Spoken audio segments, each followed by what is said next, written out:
मामू के दस्तरखान में सब देखने वालों को बहुत बहुत खुशामदीद। एक ज़बरदस्त सी मैं आपके लिए रेसिपी लेके आया हूँ। फालसे हैं, ये बहुत कम टाइम के लिए होते हैं, बहुत गर्मियों में आपको फ़ायदा देते हैं। आपको फ़ौरन से पहले ठंडक मिलेगी। ये मिनरल से भरपूर होते हैं, ये आते हैं। ये आप गर्मियों में ज़रूर इनका इस्तेमाल करें, इंशाल्लाह आपको गर्मी नहीं लगेगी और दीगर अमराज से आप महफूज रहेंगे।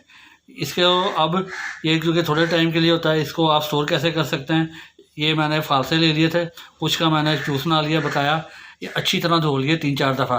अब बिस्मिल्लाहिर्रहमानिर्रहीम एक ऐसा जिप लॉक बैग लेंगे, चम्मच से हम इसमें डालेंगे। देखें इसमें डाल लें, अच्छी तरह धो लेना है आपने।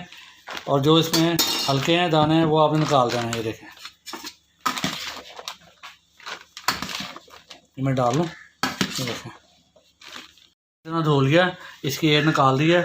अब मैंने इसका पानी भी एक्सेस निकाल के इसको इसमें डाल दिया है जिप लॉक बैग के अंदर। और देखें जी, अब मैं इसको फ्रीज़र में फ्रीज़ कर दूँगा। और जब आपने इस्तेमाल करना है तो चीनी डालें अकॉर्डिंगली अपने टेस्ट, और काला नमक डालें और इसका ज़बरदस्त सा जूस बना के पिएं। ये देखें मैं इसको फ्रीज़ कर दूँगा तो ये पूरा साल ख़राब नहीं होगा इंशाल्लाह ताला। इसको आपने फ्रीज़ करना। और अगर आप इस दौरान वीडियो पे नए हैं तो चैनल को सब्सक्राइब करें, वीडियो को ज़रूर लाइक करें। आपको नए नए आइडियाज़ दूंगा इंशाल्लाह जो आपके लिए फ़ायदेमंद होंगे। वीडियो मेरी पसंद आए तो लाइक करें और मुझे अपनी दुआओं में याद रखें। जज़ाकल्लाह।